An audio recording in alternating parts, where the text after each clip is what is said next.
Welcome back to the deep dive. Today, we are stripping things down a bit. You are. Usually when we talk about this subject, we're buried under gear reviews, red dots, holographic sights, muzzle brakes, all of it. Enough tactical jargon to fill a dictionary. Exactly. But today, we're pushing all that off the table. We're just looking at accuracy. And I don't mean the go to the range and burn money until you get good kind of accuracy. I mean the biology and the physics of why we miss and how to fix it at a structural level. It's a fascinating pivot because the conversation around performance and high-stress environments, sports, defensive situations, whatever, it almost always stops at muscle memory. Right. That's the standard advice. Just do the rep 1,000 times. 1,000 times, and your muscles will remember what to do. Yeah.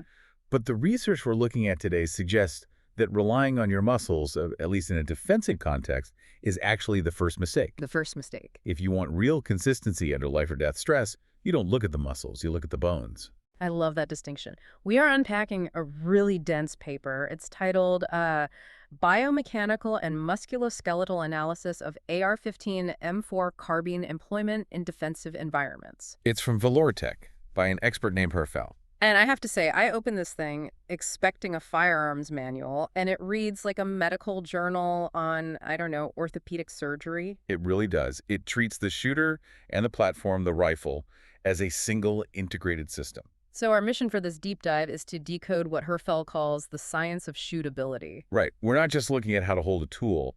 We're exploring how your anatomy, how Newtonian physics, and your own nervous system all just crash together when the adrenaline hits. And we are going to get into the weeds here. I mean, we're talking about things like axial load transfer, vestibulo-ocular coordination. A little bit of math with torque and momentum. Yeah, but don't tune out, because what this all means is figuring out how to turn your body into a machine that, well, literally cannot fail, even when your brain is screaming in panic. And that's the context. We're moving away from what the paper calls legacy heuristics. Legacy heuristics. I like that. It's a very polite way of saying stuff we do just because Grandpa did it, right? Essentially, yes. Rules of thumb that get passed down for decades without anyone really asking why.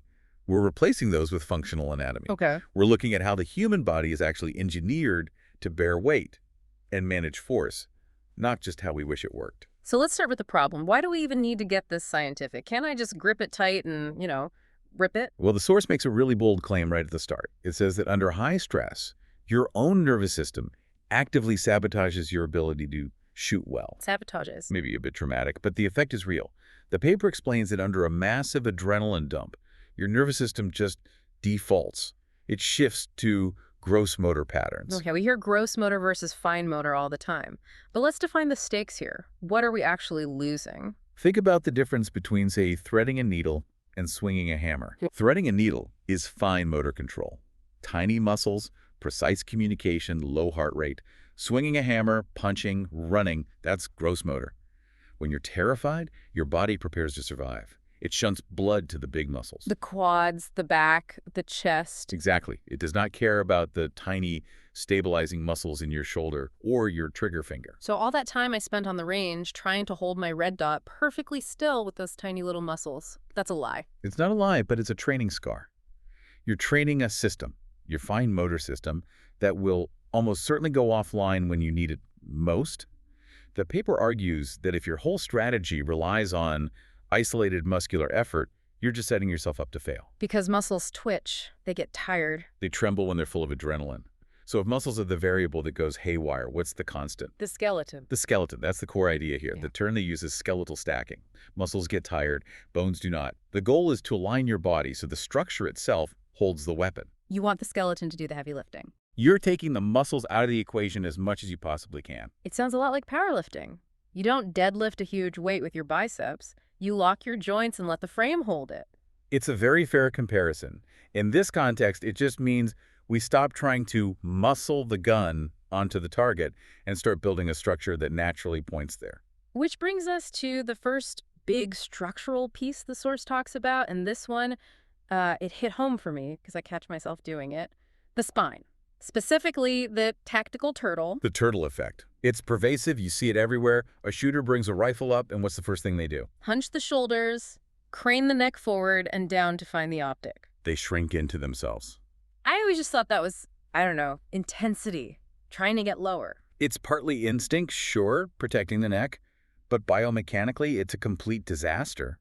The source points out this isn't just bad posture. It messes with your vestibulo-ocular coordination. Okay, that's a mouthful. Break that down for us. It's the connection between your inner ear, your vestibular system, and your eyes.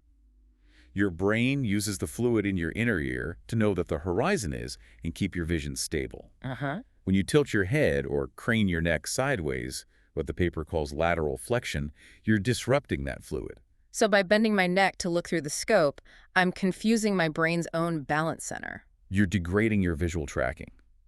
Your eyes have to work harder to interpret the image because the camera is tilted. But even beyond vision, just think about the spine as a column. Like a stack of coins. Exactly. If the stack is straight, it can hold a lot of weight. If you push the middle of that stack sideways... It falls over, or you have to constantly push back to keep it up. Right. And that pushing back requires muscle tension. Now your neck muscles are straining, your traps are tight, and all of that introduces tremors. So the source dictates neutral spinal posture. The rifle should be aligned to the shooter's spine, not the spine contorted to meet the rifle. That's the quote that stuck with me. It's the golden rule. You bring the optic up to your eye line so you can stay standing tall and straight. You remain a column. This allows for what they call axial load transfer. Okay. When recoil hits a straight spine, that energy travels right down the column, through your hips, into the floor. If you're crooked, that energy shears off and just twists you. Okay, so we're standing tall, no turtling. Now we have to talk about where that energy actually hits you. And this was the part of the article that I think will be the most controversial for some listeners.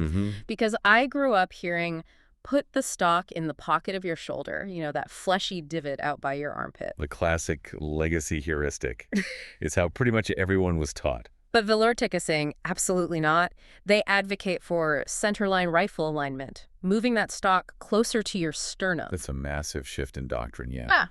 They argue you should position the stock on your pectoral muscle, much closer to the center of your chest, the sagittal plane. Why, though? Is the pocket just not strong enough? It's not about strength. It's about torque. Let's do a little physics visualization. Imagine a revolving door. Okay, got it. Your spine is the center pole of that door. Your body rotates around it. Now, if I push on the outer edge of that door, where your shoulder pocket is, what happens? It spins really easily. Exactly. That spin is torque. If recoil pushes on your outer shoulder, it creates a lever arm. It spins your torso, your sights fly off target, and you have to use muscular effort to drag the gun back to center for the next shot. So every time you pull the trigger, you're literally fighting your own body's rotation. You are. But now, what if you push directly on the center pole of that revolving door, right on the sternum? It doesn't spin. It might, wobble a bit, but it doesn't rotate. It moves backward, linearly.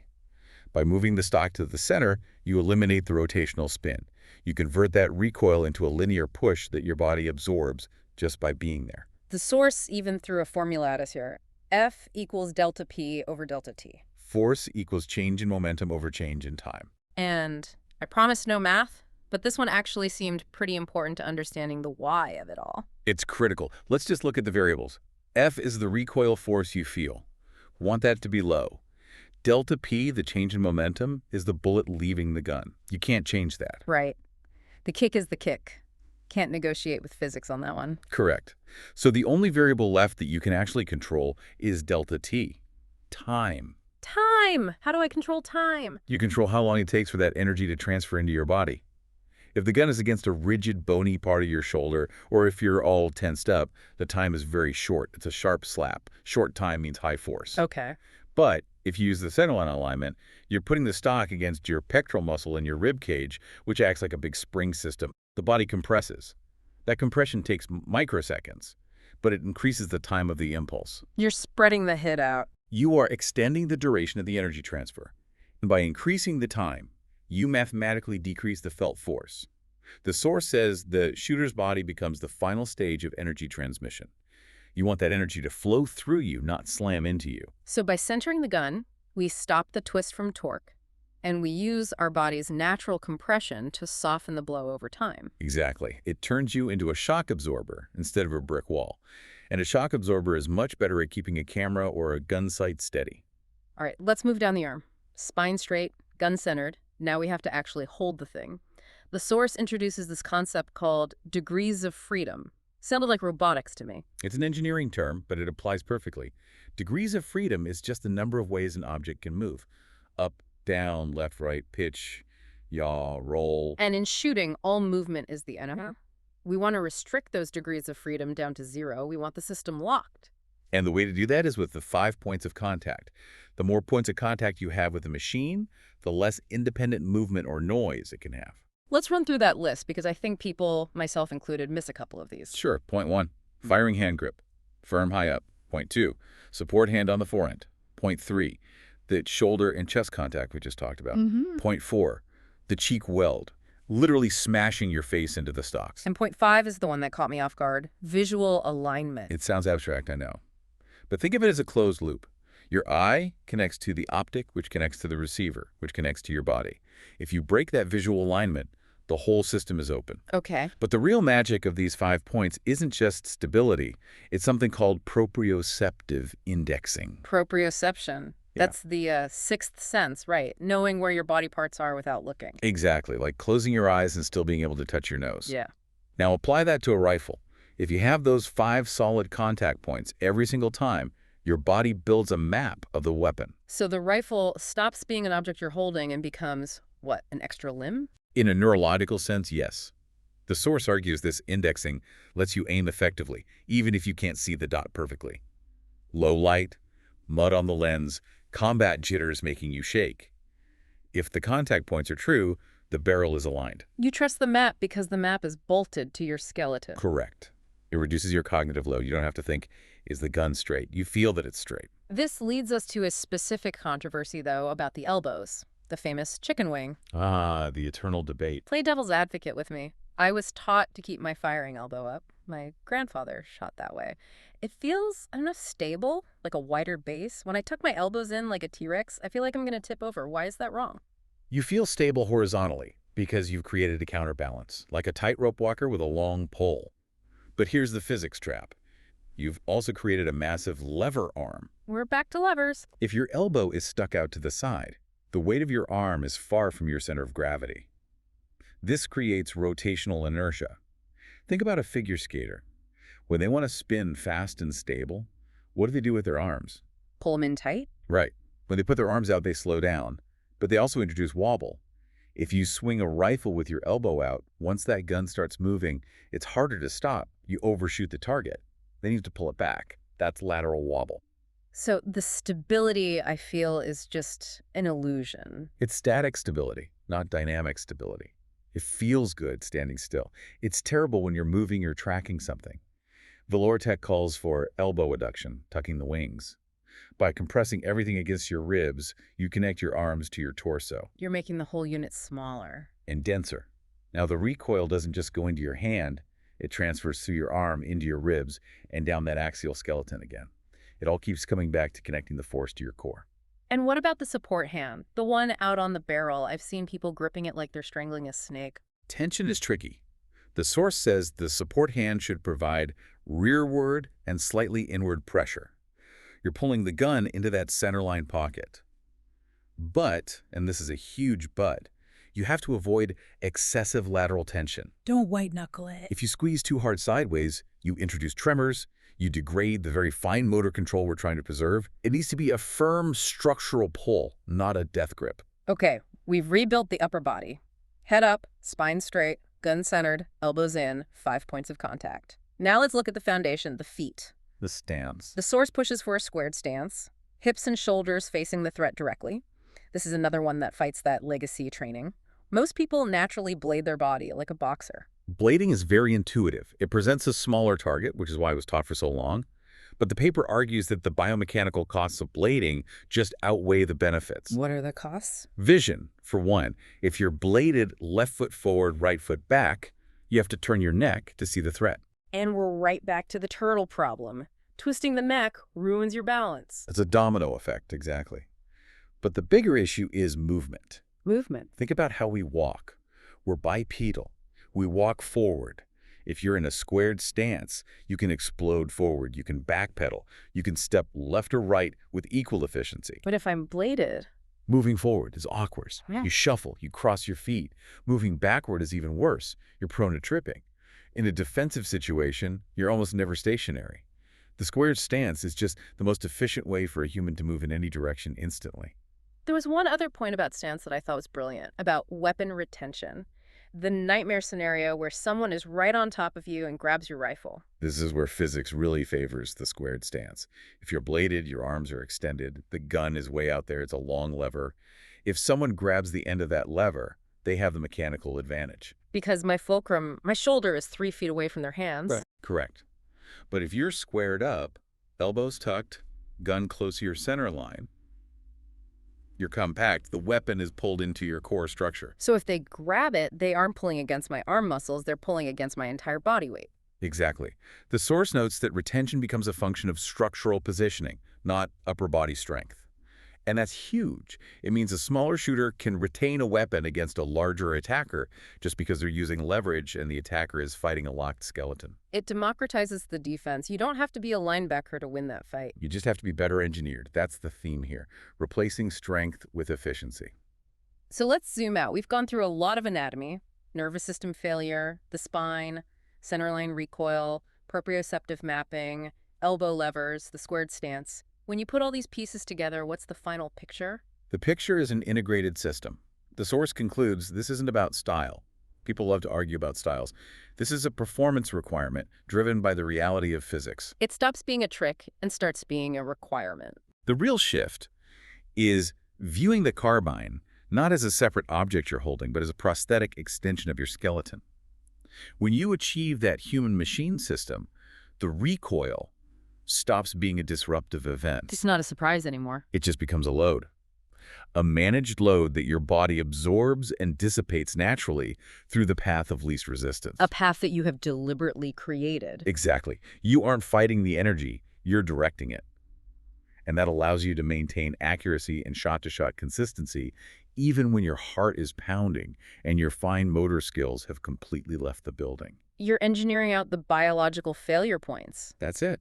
It's a really humbling perspective, honestly. It's basically admitting, hey, I'm a flawed biological machine. I get scared, I shake, I lose dexterity, so I'm going to build a stance that works anyway. That is exactly right. It's admitting human frailty and then using physics to compensate for it. Well, this has certainly changed how I'm going to think about my next range trip. It's not just about blasting paper anymore. It's about checking your geometry. It is. Before we sign off, I want to leave the listener with a thought.